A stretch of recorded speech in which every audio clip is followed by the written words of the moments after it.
Okay. I think everybody's in. So we're going to go ahead and get started. All right. For those of you that can see the screen, do you care if the color is inverted? Because I work better with inverted colors. So do I. So do I. Now I can't see a thing. Okay. Okay, so is everybody at the home page where at the top it says Business Enterprise Program Indiana? And it has a home button below that to the right, or to the left, I'm sorry. And Chris, can I say something real quick? yeah, For all the JAWS users, I want to go through all this in a little bit and let you guys listen to what JAWS says and kind of talk about how we do things a little bit different with JAWS. Perfect. So I think for now, just kind of get the overall sense of what's there, what Chris is talking about, and then we'll go through it a little bit more here for the JAWS users in a little bit.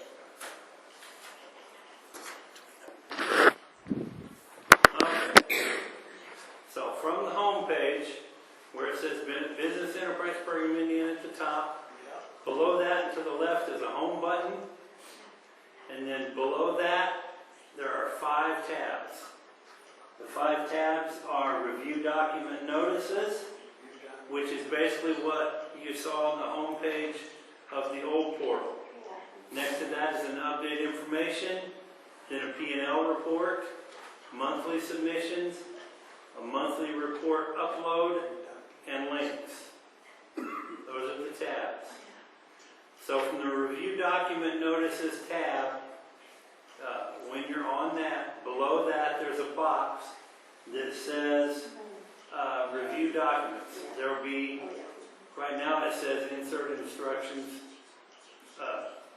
but I'm sure that will probably change eventually.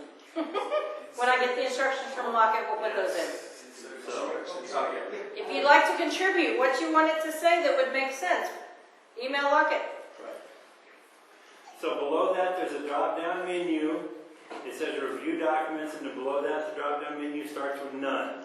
If you click on that word none, then it brings up a whole list. There's a long list of documents below that.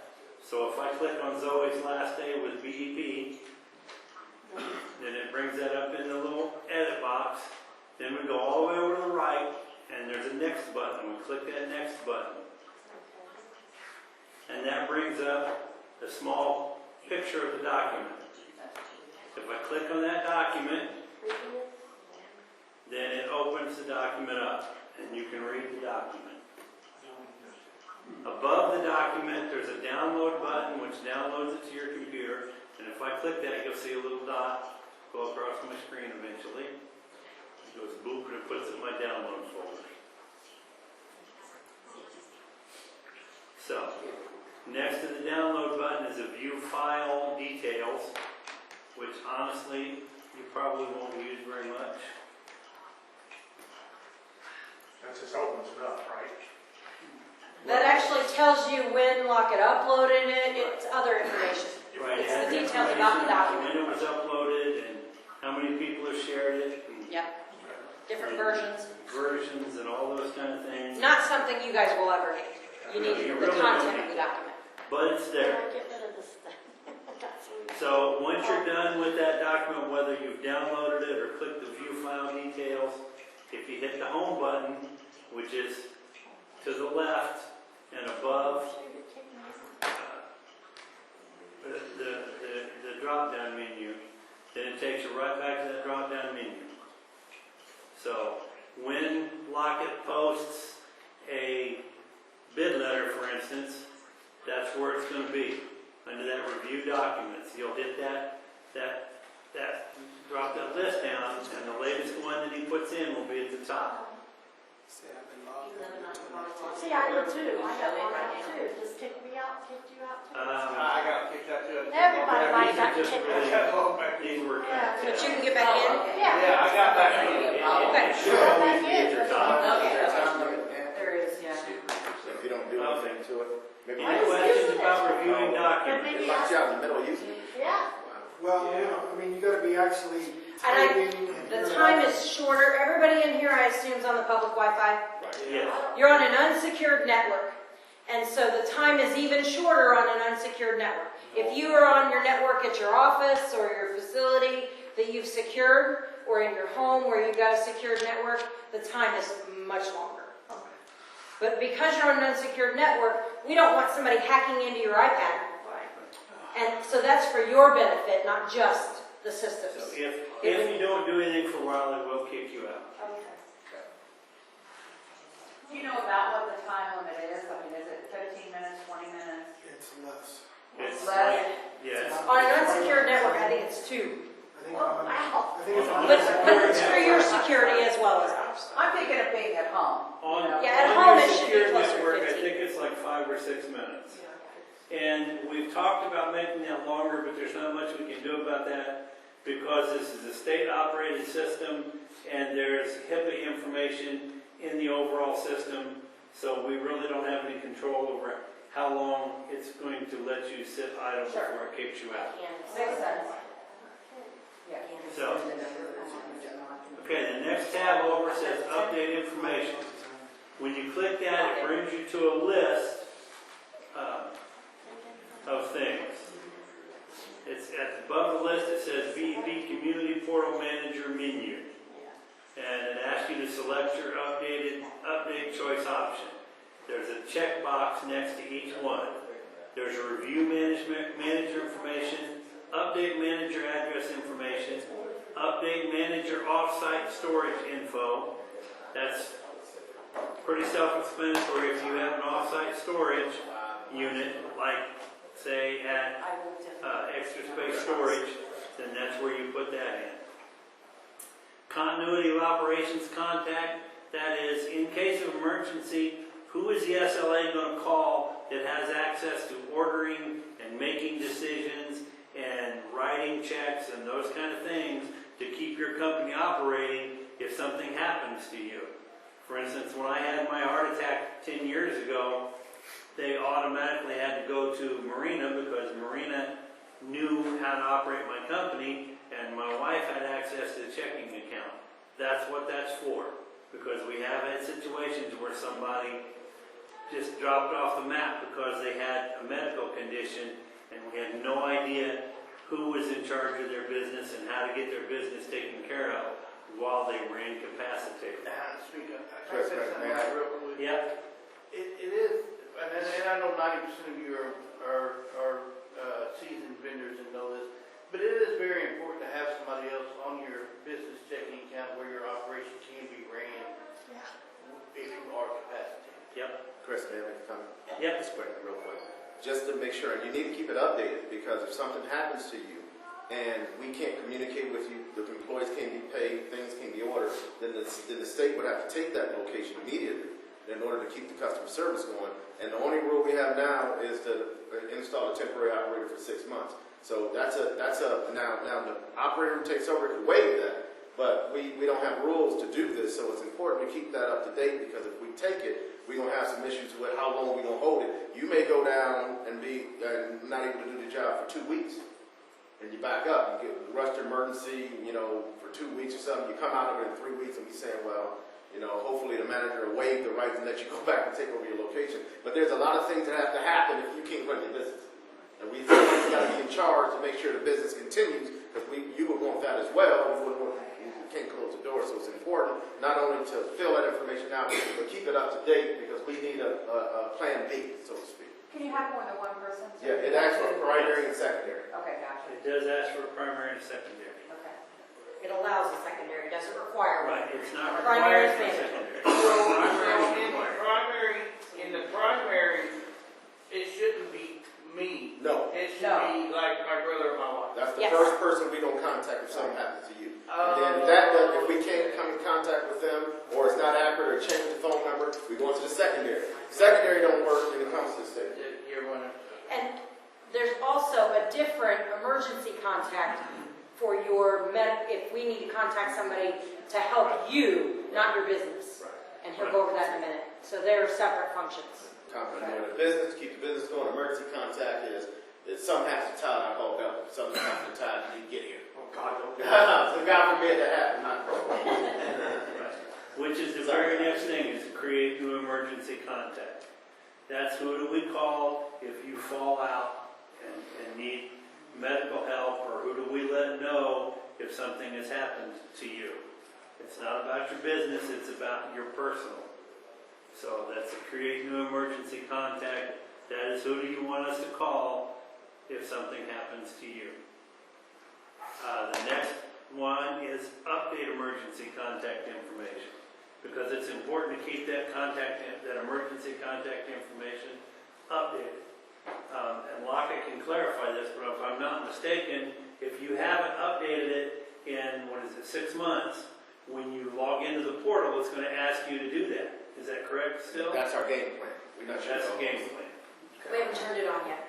Okay, that's the game plan. Below that is update insurance policy information, which, usually we have had the insurance companies I've had my insurance companies email my certificate of insurance directly to the program. Exactly. But now, you will be able to upload that yourself, and that takes that responsibility off the business counselors to make sure it's in the system. And you can also look at that. If you change your insurance at any time, you can update that whenever you need to. And I believe it'll give an email that let you know in a certain amount of time. It will that you need to- notify you. Yeah, it'll let you know about a week or so. I don't know what the time period. Yeah. So they'll let you know you call the insurance, they send you a copy, you fill out the change the dates, whatever, you upload a copy of the certificate. It's done. Right. Okay. I like to do mine. So I'm going to click on update manager address information, select that, and then we go to the right again, down at the bottom of that box, there's the next button, and we hit next. And that's going to take us to this page, where it allows us to update that. The first thing is my address. I guess they're assuming my name isn't going to need to be updated, so you put in your new address. It only requires one phone number. Your address, it's actually not requiring your address, but it does require a phone number. So you have to have that in there. Once you're done updating that, down at the bottom to the right again, there's a previous and a next button. Next is going to update that information. Previous is just going to take you back to the page you were at before. So I clicked next, and it says record updated. So that's how you're going to know that it's updated. Chris, on that, we didn't allow name changes on their end. They need to contact the BEP team because there's more things involved than just changing in the system. And most of the time, that's not going to be an option or a necessary A need, thing, right. unless you get married Right. and change your name because you got married. So, Or you're a millennial and you change your name every other week. right. I have one If of you those. enter the witness protection program, you might want to change it. I'd like to be called Dave this week. Okay. Called Scott World Peace. As long as it's not Daisy, I'm okay with it. There you go. Sunshine. Oh, yeah, Okay. I have a friend, Sunshine, actually. So, if from that place you hit home, it takes you right back to the review document notices. So we go back to update information. Now, if I click the next thing, if I click update manager offsite storage info and hit next button is always very important. Then it takes me to where I can update that information. Company name, other company contact, first name, that kind of thing. All that information is going to be needed for your information. Each one of those cells is self-explanatory. Once you've updated that information or entered that information, again, just like on all the other selections, you go to the bottom right, there's a next and a previous button. If you hit next, it will say record updated. If you hit previous, which I just did, it takes me right back to the list. So all of those work exactly the same way. The only one that's a little different, I'm gonna go down to update insurance policy information. Select that, hit next. When you get to that one, it shows you your insurance policy number, your effective date, your termination date, and it has your agency's company. Below that, it says, what do you need to update? You have the option of choosing to create a new policy or add a new effective dates. So if you're just keeping the same insurance policy, you can click add new effective dates, click the next button, and it's just simply going to ask you to put in the new effective dates. And then once you get that done, you hit the next button again. But I'm not changing those, so I'm going to hit the previous button. So there's no need to download the actual policy? There is. So once you hit next, it will ask you to attach it. Okay. Yes, they have to verify it. Just upload it. Yeah, it will say upload, Yeah, okay, so It walks you through and allows you so I'll hit to next. browse to the location on your machine or device. So there's where we enter the dates. So I'm going to enter a couple of dates. What do you enter, dates like month, day, year? That's standard, yes. It will tolerate some inconsistencies there, but it does have to be month, day, year. So if you only put in a single digit, it would tolerate that and allow it through.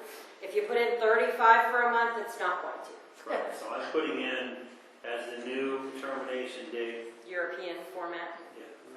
12 I recommend we go 2 / digits, 4 digits. 23. Let's just stay consistent, because we'll do that to everything we do within the program, so we all can understand. It is best, yes. So I've entered the dates and then I hit next.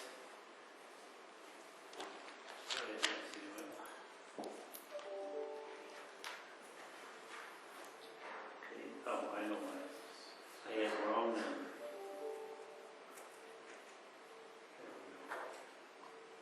Now that should work. No. It's not letting me, but it's going to take you to. I think it says 2021. Oh, well, no, maybe not. So it's gotta be. Let's change this to, Yeah. let's do that. Yeah, it has to be after the state. And your termination has to be, okay, yeah, that works. Now let's hit next. There you go. So it takes you to, it says, please upload your liability insurance coverage documents. And below that, there's an upload files button or a drop files button. If you click the upload files button, it's going to ask you to find that file on your computer and select it and upload it. Or drop files, you can open like a Windows Explorer, or if you're on an Apple, Finder button, Finder window, find the file and drag and drop it. Chris, is there a limit to, or will it accept any format? Is it going to accept a JPEG, a .docs? We are encouraging PDFs. We can accept other formats. It's just files. It's up to Lockett and his team on, how wide that net's allowed. But if there's something that comes up, hey, this is how I get it, let us know. We can allow it. Right now, I know PDF with is him, fine. with a printed document, he's going to just take a picture of it and save it as a pic. Yeah. So, going to have to do. That's what I want. So you're going to have to determine if it needs to be a PDF, and if that's A the lot of case. times the insurance company will send you a PDF. You ask me, they'll send it to you. You're If you correct. ask me, they'll You're give it. correct. I wasn't thinking of that specifically. I was Yeah. thinking across the Anything. floor, Yeah. yes. Yeah. Across the floor. So, right now, my insurance company directly sends my thing to Jim, so they need to start sending it to me, and if you do that? Yes. Okay. Yep, That's what they're yep, thinking. it is now your responsibility. So I clicked upload file, and it opened my Finder, and I'm going to choose this PDF, which honestly has nothing to do with insurance. But I choose the PDF, I go down to the bottom of that little box, and there's an upload button. I'll click upload, and it's now uploading the file. And it'll give you a check mark, and once you get that check mark, then you can click the done box. And it takes you right back to where you were. Good question. Yes.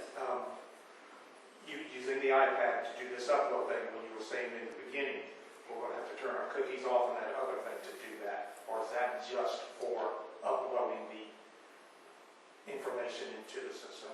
What I found was on an iPad, everything worked unless I was trying to upload a file.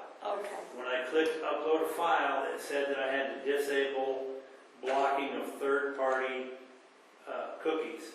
Okay. And the way you do that is you turn off, under your Safari settings on your iPad, you turn off the block all cookies and you turn off the tracking, I forget exactly what it's called, but there's one that talks about tracking across websites right above that. You turn both of those off and that disables the blocking of third-party cookies and that will allow you to upload.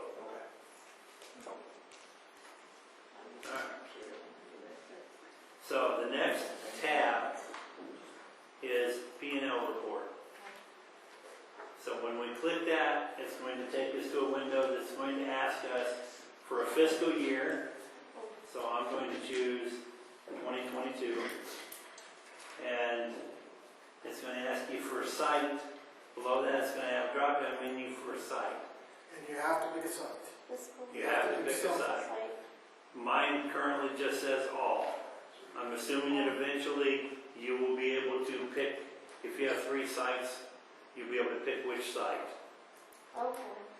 So I'm going to click all, and then No. you click This update. says all. That's because of data. So these are all drawn from data, and your 2022 data is not in because you guys are not done with 2022 year. Right. And we only brought in 2021 data prior to that. So if he had done 2021, So let's we do might have this. gotten some good Okay, so 21. if we go to 2021. 2021. Yeah, Try 2021. So then we hit update, Update. and what that brings in is below that it brings Oh, in yes it is, okay. a spreadsheet that has all 12 months of your monthly reports. Across the top it has the month, starting, it's based on the fiscal year, so it, Seriously. well, I'm assuming it's based on fiscal year. It's gonna be, that's gonna be changed, she just asked there. We're gonna be on a federal fiscal year. I don't know when it's October, July, August, November, but You're gonna be on. I'll look at the sort order You're on gonna be January to. No, we're gonna be from October 1st to September 1st. November to October. Well, But that's good. it's gonna come where you can query it later on. Yeah. If you need to, the first report you're going to enter into this portal will be October's report, which is due on November 15th. So when you're under the P&L reports, this allows you to look at each fiscal year, so you'll have at your fingertips what you did, and it gives every aspect of your report. Down the left-hand side, it has all the things listed. It has your gross sales, your restock coin mix, your refunds, your sales tax, your food tax. Everything that you enter in your report is separated out. It's per site, right? It's like, Well, this one is for all sites. When they get it done, you'll be able to choose which site. Because on mine, it only has all sites. Yeah. But on yours, it should have for each individual site to be able to look at. You can Or select an one, all. yeah, you can select one site or all sites. Right. It does not give the option for like 2. So it's one individual site or all of your sites as a whole. Right. it'll start this October. Yes. Yes. We'll start this. So, let's say, one of, say, the BEP, is there a drop down menu to pick one particular site? Yes. I knew that. Yes, about that. Okay, sorry. My There bad. it is. East draws, so. There it is. Brian will help you with that. And Brian will go over that with you. So I'm done with that. I'm going to hit the home button again. So that takes me back to where we started. The next tab is monthly submissions. And let me qualify here real quickly. Do not submit submissions in this system. If you do, make sure and let us know if you do it accidentally. We will have to clear those. Right, the plan is after this training, if you have uploaded or submitted any reports before the portal goes live for your October report, they're going to clear out all the reports that you put in here. So that it's going to start for that fiscal year. So anything you put in before your October report is going to be gone. They're gonna You clear it you out. can upload them, but there's a checkbox when you get to the end that says So our finalize. September report needs to go on the old portal. We're gonna stay on the old system. So the first report in the new system is gonna be from November 1st to November 15th for the month of October. Okay. So your first report in this system will be October's report, which is due in November 15th. Okay. So is the old system up and running still? Yes, it the is. old system is still operating. Okay, so under monthly submissions, what it's giving you is a list of reports that you have submitted to the program, whether you have filled out the report or whether you've uploaded it. So I'm just going to pick one. On the left-hand side, there's a number. This says like BEP 002. That's a link. As it goes across, it has the site. It says site name. It's actually your site number. 101E is what this one says.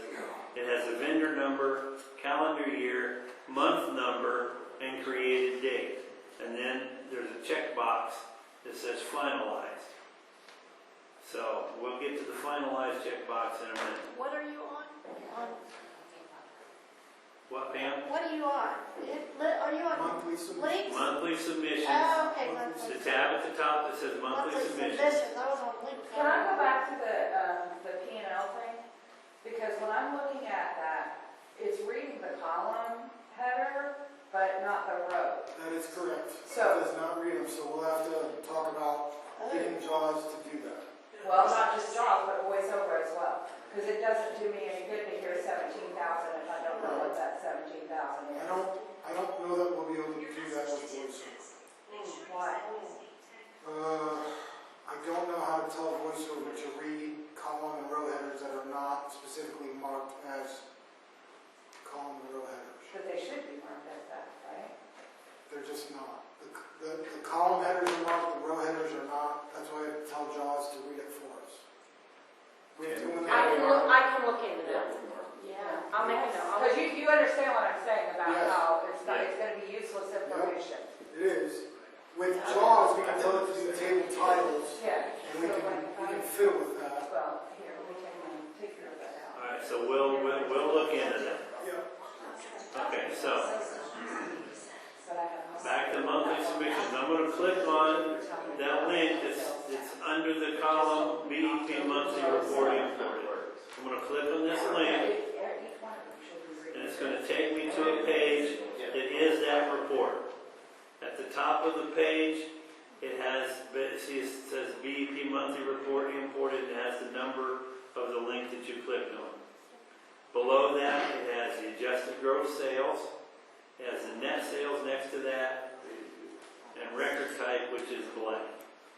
And then below that, we have details tab and a related tab. Under the details tab, there are, minimize these, there are little choices that you can look at.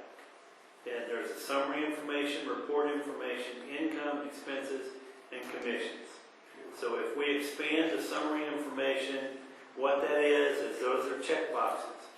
There's a finalized checkbox which you're going to check once you've either updated or entered all the information on the report and it's on the site.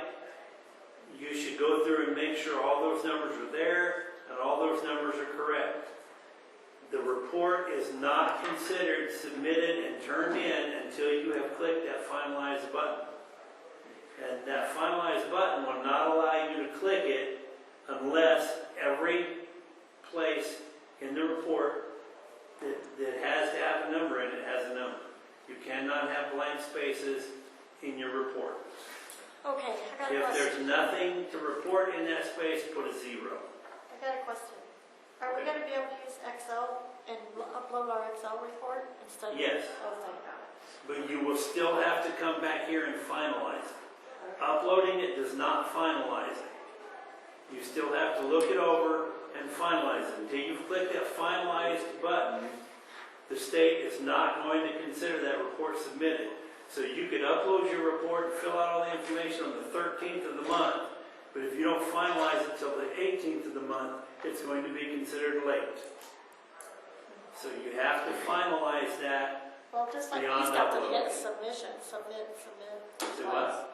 It's just about like the same thing we used to have to hit submit where it wouldn't go through, so. Guess it's just a different word, so. So, yeah. So, I mean, we'll do an upload here in a minute, but you have to click that finalize button. These boxes here at the top that you see, they're not clickable. The finalize is, but right below it, all income values not submitted. They're kind of reminders. They're to let you know that which of the fields have something missing. Because there are so many fields, to try and keep you from having to figure out which one did I forget, we grouped them by sections. So income values, it looks like he's submitted them all. But all expenses not submitted, it's a check. So that means he's missing one on this report. And that means I cannot finalize this report. What if you have no amount, you just put a 0? You put a 0, then it's Right. considered okay. Although I did discover, I believe, that because I did finalize the report, I believe, and Angie might want to fix this, I don't know, you have to click this little edit pencil way over to the right before you can check the finalize box. Or double click the checkbox. Or, one of the two. okay, or double So click try the that. checkbox. So basically, you have to. So that's And now click again. See, you're there now editing it. Yeah. Go ahead and click again. Okay. And you can unclick. Basically, you have to edit the record. Yeah, you have to edit the record, yeah. So you either have to hit the pencil to get in, or you can double click on the box, and that puts it in edit mode, then you can click the box. So it's technically clicking it 3 times. Okay. So, So that edit button is referred to as a help button. No, there is a definite edit button up there for us JAWS users, and I'm going to recommend JAWS users do that first. If you want to get to this page and edit any information, you want to hit the edit button first so that all of the edit boxes show up for JAWS. Otherwise, those edit boxes do not show up, and you have to really navigate around to find the information you're looking for. So for a JAWS user, I recommend when you first get to this page, click that edit box so that makes it easier for the JAWS user to find stuff.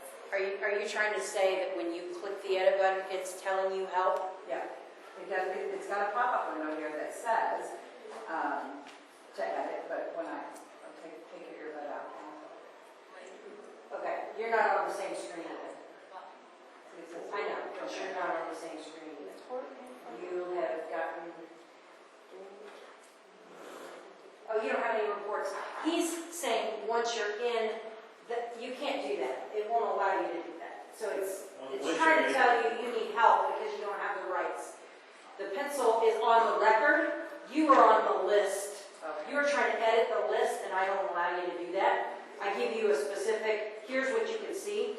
But when you're in on the record, you can edit the record, and it won't do that. Okay, gotcha. this is after you've selected one of the submitted Gotcha. reports. Yes. So right now, I have nothing to really, I don't see that. That might be on the wrong thing too, because I don't see it. You're already in edit mode. Oh, You've gotten in. That's why you don't see the pencil. Yeah, guess that works, whatever it is. Now, once you finalize a report, you cannot go back into that report and change anything. If something needs changed, you have to contact your business counselor or Lockett and say, I need something changed in my monthly report. That's why you need to double check it before you finalize your report. Lockett and them can reopen it for you, and they will probably do that because they want the onus on you. Right. But, yes, try to, review these and make sure they're right. Make sure Because they're correct. you got to wait on them to get back to you. Yeah. So the next one is report information. Okay, so this is going to be your date submitted, the coverage period that it covers, Kick me out again. your month number, the fiscal year, your site number, all that information. Everybody's going to get kicked out. Okay. And it's also going to have your net sales and your gross sales listed there and your cost of goods sold. It's going to have the information listed That's your basic information, your operating profit and your net proceeds. So then below that is income. If we expand income, that's where you enter your gross sales, your non-taxable sales, your taxable sales, all that information. Your gross sales, you're going to enter your non-taxable sales and your taxable sales. Your gross sales has to equal your non-taxable and your taxable sales added together. If it doesn't equal that, it's going to give you an error message and tell you that they have to run that. Will you say, repeat that last part, I'm sorry? Yes. Push buttons. There's a place in here, it says, the top one says gross sales. Below that is non-taxable sales. Below that is taxable sales. If you enter a gross sales number and a non-taxable sales number and a taxable sales number, that taxable and non-taxable sales have to equal your gross sales. If it doesn't equal the number that's in your gross sales, you're going to get an error message. Okay. IRS is coming to knock on your door. That'll be the first time.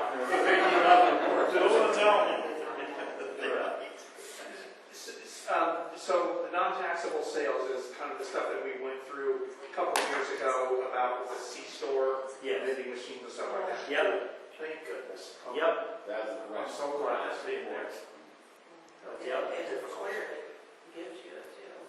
Yeah. Well, but If you're using the square, it gives it to you. If you're pulling them out of vending machines, you got to keep track of it a little bit. Your percentage. Right. So below that is your restock coin machines, how you're putting, what you're putting in coin mix, refunds, all those things that you enter there, your food and beverage tax, your sales tax. Now this page has this information in 2 columns. If you go down from a visual standpoint, if you go straight down each column, it's going to be in the order of your report. If you're tabbing through it, it doesn't take gross sales and then drop down to non-taxable sales. It goes to the next column. It goes across. So it's going to go Chris? from gross sales. Yes. Would it be helpful for me to make this one column? Yes.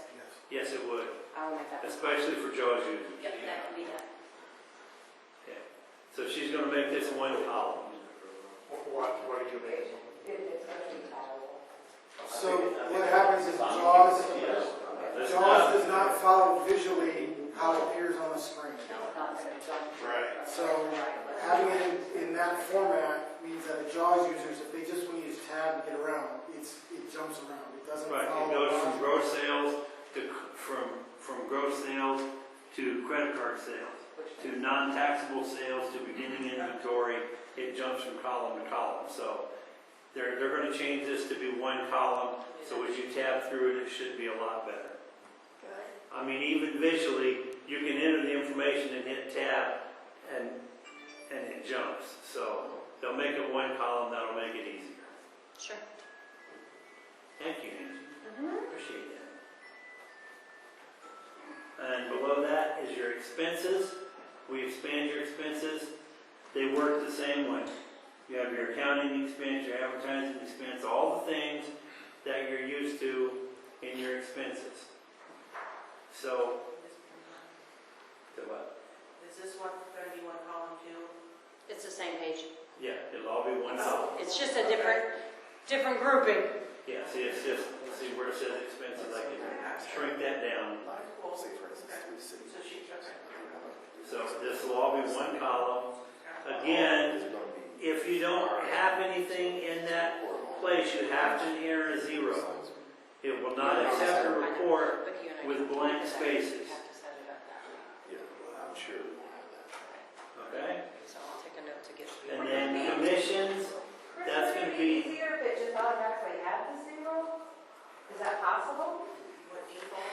Yeah, like default into a 0? that's a So, question for Angie. so the BEP team has asked not to, because if we do that, then you might forget to submit something. Gotcha. Doing it this way, it forces you to put a value in, and you wouldn't overlook something this way. That's the reason. It wasn't to be mean. It's just simply to ensure you to make sure it's accurate. If we give it to you and you go, oh, well, I entered this, and crud.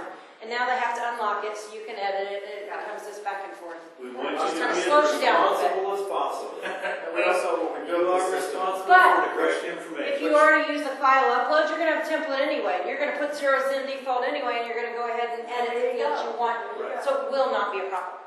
and the purpose of this, we're kind of looking into the future. This system's going to do a lot more. We're just getting on board right now. We're trying to give the independence back to the manager. So when we used to take it in, we used to chat over things. We shouldn't have to chat over things. Right. So below that is commissions. This is going to be where you enter your, how much commissions you're paying and what the percentage is and all the information on your commissions. Once you've entered all that information, there's a cancel and a save button. When you hit that save button, it saves the information, but it does not finalize it. Okay? This is an important point to make. When you enter stuff in this portal, a lot of times you're going to have to click save or next to save that information. Just typing it on the screen does not save it. So you can enter a whole bunch of stuff, and if you leave that website without saving it, it's gone. It's gone. So you have to click save.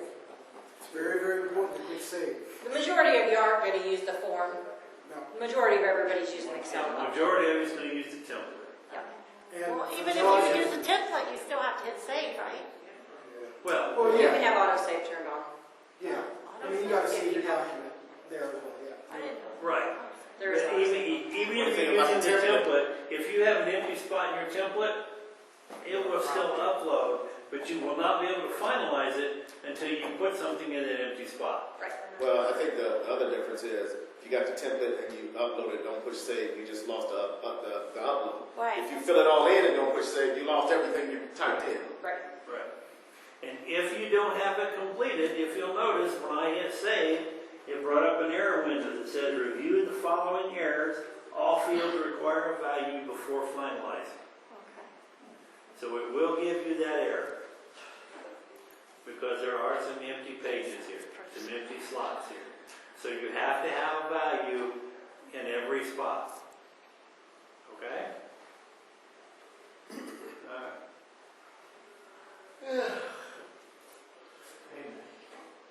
So that's your monthly submissions. Did you ask Chris if he scheduled you a nap time? Alright.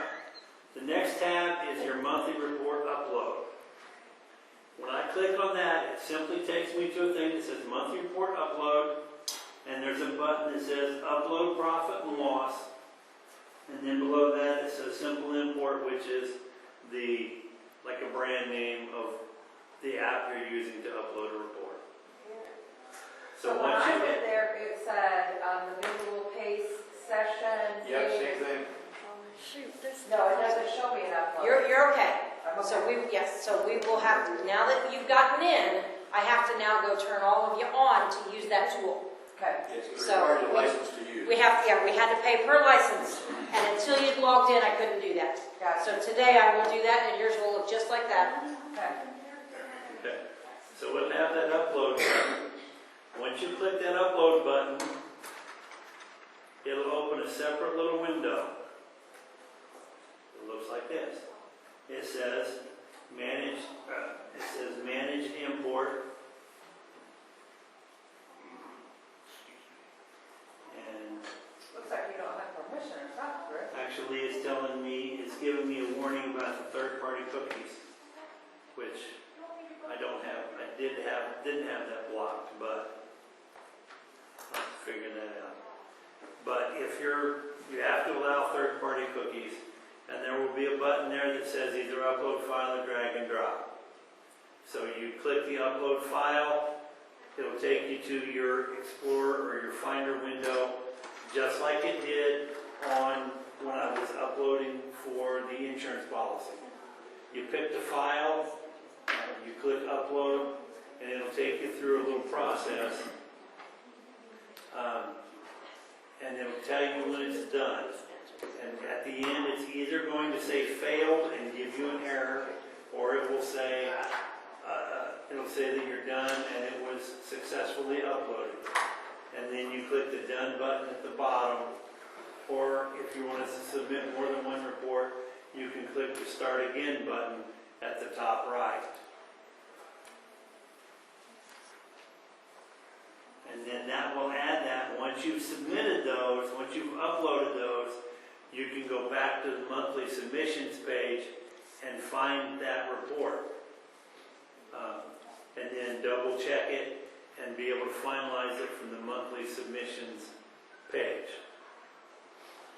Now, if you, for some reason, upload the same report 2 or 3 times, they're all going to show up in the monthly submissions page, and you have to decide which one you want to finalize. For instance, if you upload a report and then you go, oh, wait a minute, I forgot to put this amount of sales in from this machine, and you change it on the monthly report and re-upload it, that month is going to show up twice in your monthly submissions, and you'll have to decide which one to finalize.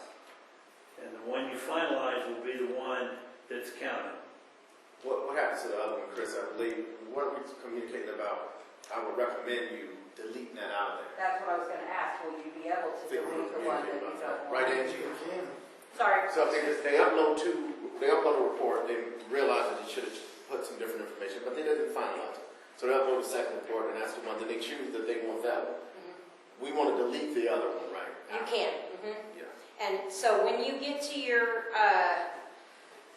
monthly submissions, and he's got a bunch of them out here all the way to the right. At the moment, I don't have it set up so you can delete them, but we can change that.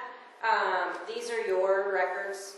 I just wanted to slow us down a little bit, so we didn't have somebody, I deleted it and I didn't mean to. That's what I was getting ready to say. Somebody will accidentally delete the wrong one. It does not hurt to leave them out there. And we can delete them manually after 6 months to a year that weren't finalized, and that might be a better solution. Well, Is it going to be possible to delete a finalized report? Well, I said it wasn't finalized. No, they're read-only, actually. All finalized records are read-only. So the only ones you'll be able to delete are the ones that are not finalized. Correct. And if you haven't finalized and delete it, then you can actually re-upload it. So. And I was thinking about the ones that are left on there, like once you get 5, 6, or 7, and you're trying to upload this report, you start choosing the wrong one and finalizing it, and it gets all confusing. Yeah. So if it's just that simple, where you uploaded one, then you uploaded the right one, you know which one's the right one, you finalize the right one, delete the other one off so it doesn't cause you any trouble going forward. It's Because just it doesn't make cleaner anything that at that point. But Yeah, if you don't it's cleaner that way. save it, it won't save it anyway, right? It'll keep it on there. Oh, it will?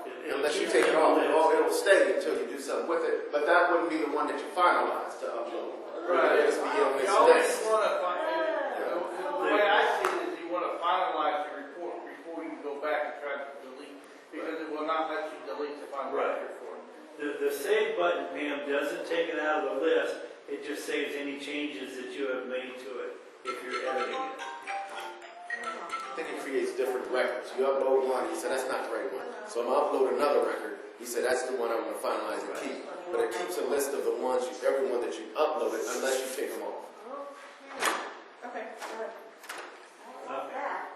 And the last Well, tab, the system don't know what you want to do with it. That's why. He's trying to figure out what you want to do with this report that you upload. so, is there any question about reports? And I did send you a couple emails yesterday. The second one has the correct template in it that uploads correctly. As I said in the email, don't change any of the column headings, because if you do, it will fail when you try to upload it. Chris, we're gonna have a. Chris, could you send me the template so I can upload it to the portal? Yeah. So that's a point. Everybody, the old template will not work on the new system if you upload it by the Excel template. There's a new template for that. Wow. The old template is horizontal, the new template is vertical, and you have one row for each site. The other way. So like if you The other have way. 3 sites, The new one is you're horizontal. going to have 3 rows, and because the new one's horizontal, so you're going to have 3 rows, not columns. And it'll be, each row will be a separate site number. And when you upload that report with, like mine has 3 site numbers on it. The template that I send you has 3 different sites on it. When you upload it, it will automatically separate those sites out into a separate report listed on this monthly submissions list. So I sent sent you that, and I will send that to you as well. Chris, we're gonna need a new template. We are? I'm gonna have to make that adjustment and send that to you. I'll get all the rest of the users here. So I if, think Larry said his wasn't. Yeah, they're all not working, so I'm gonna do them, yeah. the ones I remember, and then we'll catch the ones that I didn't know. So I sent you a template, but Brian is gonna make a small change to it that allows Jaws to read it better, so we will send that out again. And you're gonna put it on the portal so in case somebody. Yeah, well, I'll wait on Brian then. I won't wait till Yeah, accurate update. but I'll send it out when Brian gets it done, and lock it, we'll put it on the board. Any other questions about monthly reports? I don't know if it applies to this section, but when it comes, April 15th, typically go through the old portal, to get all my yearly numbers, from date, January of 2021 to December of 2021, all that's going to be in there still. I'm keeping the old portal up, we just won't use it. I'm not gonna bring it down. Well, I think the question he's asking is under the P&L tab, all that information is there, but at this point, I don't think we have the capability built into it to search it by dates like that. Year to date, I guess is what I was asking. Yeah. I think all it shows you is the fiscal year. You have to choose the fiscal year. I think we did set up the query, right? And Do what? query months and each site, I think Paul did that before he left. I said physical year and size. I think it's only fiscal year. It's not set up that way. Because it does show the columns for each, and you can, 2020. Well, you may have to do Before that. anyway. You can do both reports and those, one of those that you want to do and then cut it. And Yeah, that's no problem. Obviously for this year. But I wanted to query, because I always we're going to get there. You query whatever time period. See, this is what you've got right now, Rocket. That's all you've got. Or do they just see on the screen? Download, you can download anything off any, Angie, I'm correct. Pardon? But I asked that question as well. This is your P&L tab right here. anything that's up here you can download, yes. There's no limit on, it's not gonna restrict you to download. Is that gonna be built in later? I don't see it. You mean an option? So Angie, if I wanted to download this screen here, If you wanted to download the screen. yeah, like. You want an export is what you're looking for. I can look at that as an option, yes, but at this moment it's not included. Well, what Todd is asking is if instead of entering fiscal year 2021, is there a way he could enter January 1st, 2021 through December 31st, 2021 and get it in that format so that it brings up a whole year's worth for We'd have to look at, that literally is adding a lot of customization. It's not impossible. It's just we have to weigh it with getting the functionality of the entire system up and running is definitely a future enhancement we can consider. Yeah, and a lot of people have their multiple sites, Yeah. and date ranges, I guess, is the word that is what I was looking for, because what it does now is it will give you a total of, I have 3 sites, and it calculates all those sites. This will give you that, but only gives it for a fiscal year. It doesn't And that's fine. That's for fine. a year to date. But you can Oh, pull fiscal up, year, gotcha, okay. you can pull up all your sites or just an individual sites Right. once the data is in. I think the fiscal year is all he's really going for. He just wants to print one sheet, put the tax in it. Right. So And- you can export that in Excel file. Fiscal won't cut it, yeah. 1 to 12. Yeah, it's like January, December. as opposed Okay. to- But I think right now, we got to do is print out, one report to last year. And that's doable now. Yeah, but we're going to get querying is going to come. Yeah, okay, cool. Anything else on monthly report? Give it more than you said, Scott,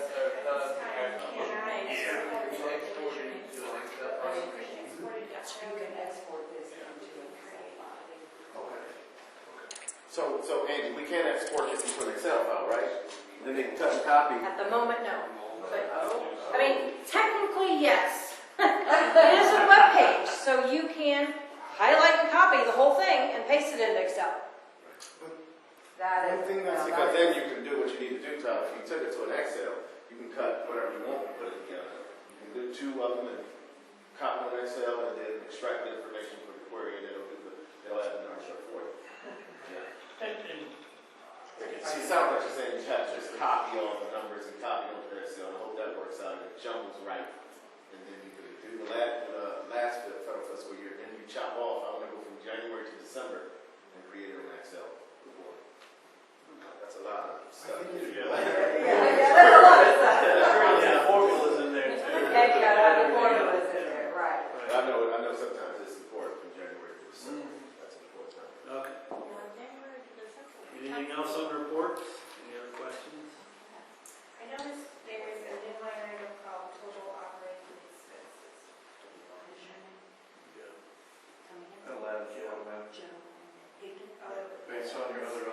consequences that have to do with it.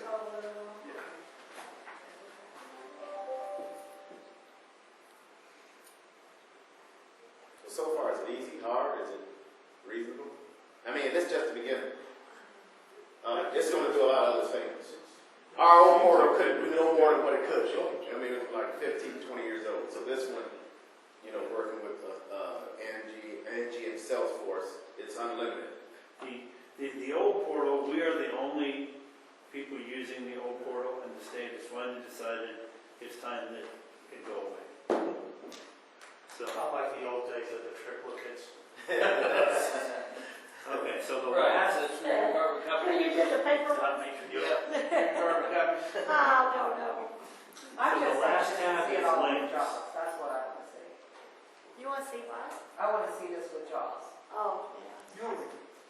So the last tab is links, and these are just links that Lockett can put up there for things that you want to see. Right now, they have a link to the Randolph-Sheppard law, Oh, yeah. I saw line this. services webpage of Indiana, things that you might find interesting.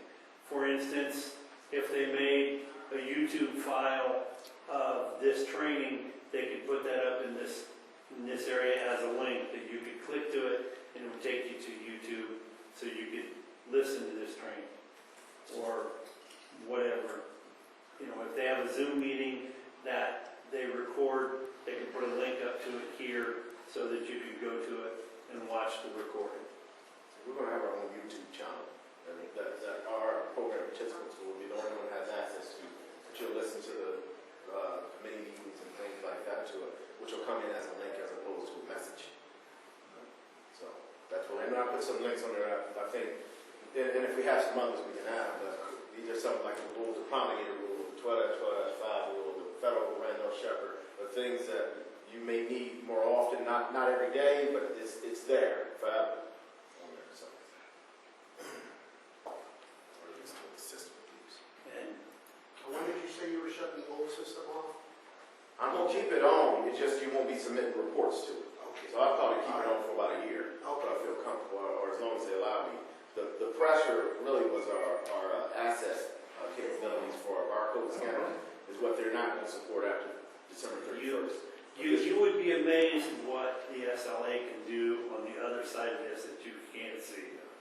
It's amazing the things that they can track and do and how much easier it's going to be for them to operate. And we're going to have a lot of new features that will benefit you guys as well.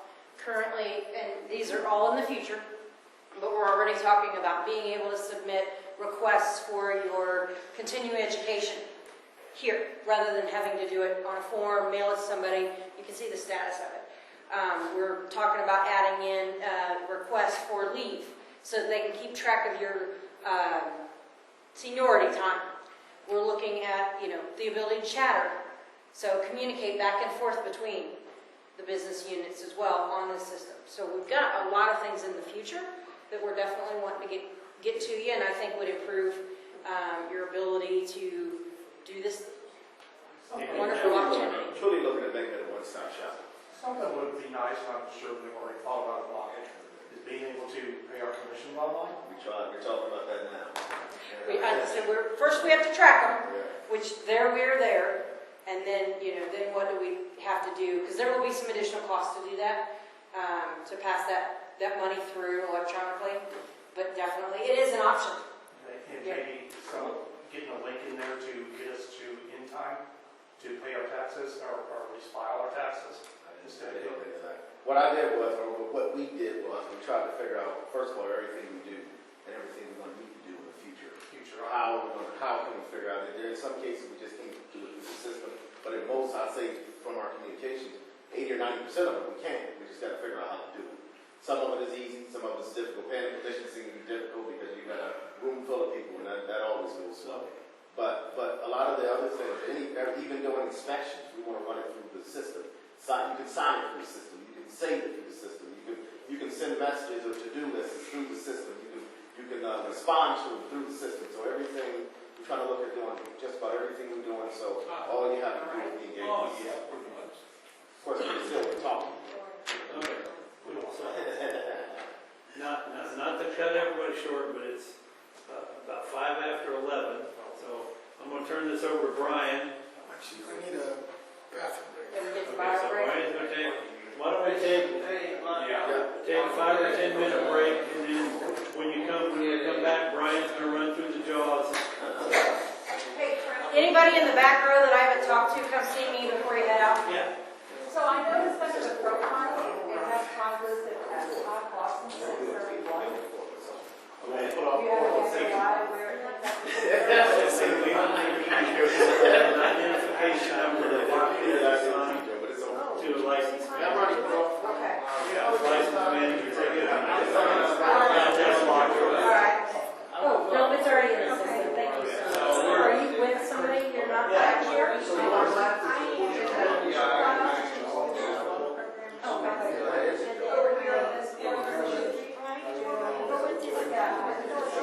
I'm just grabbing the users and I just assumed. I got you, sir. There you go. Yep. So out here and to the left, the true big doors, to the right. You good? Mr. Ron, you good? Yes, ma'am. Awesome. You have a wonderful day. Pardon? I do. I've helped Virginia on a lot of things. I have. We worked with the provider gift list.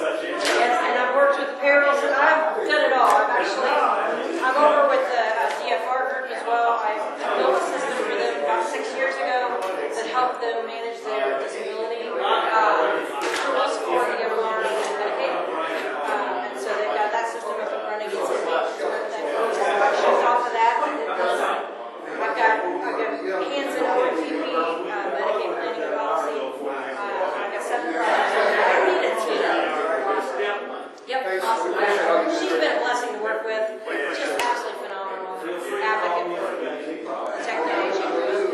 If I don't know the answer, I'll find it. Okay, left, go to the lobby, and then you go through the double doors, and then go left again, and that'll get you out to the entrance. Yes. I don't know the answers, I just need to know where to go. Left and then right.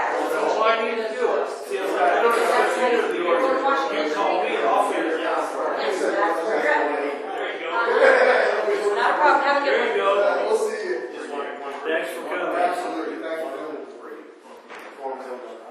You guys good? Yeah. Awesome. Great to have you here today. Not a problem. Chris. Yeah. Excellent job, man. I did. Excellent. Yeah, thanks, Chris. I'll send you the link for this.